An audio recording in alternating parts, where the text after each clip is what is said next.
మరి మరి నన్ను మురిపెముగా చూస్తూ ఉంటే చాలమ్మా, పరి పరి విధముల గెలుపులుగా పైకెదుగుతూ ఉంటానమ్మా.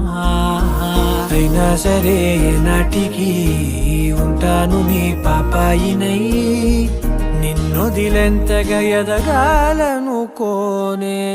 నిజగరి మగ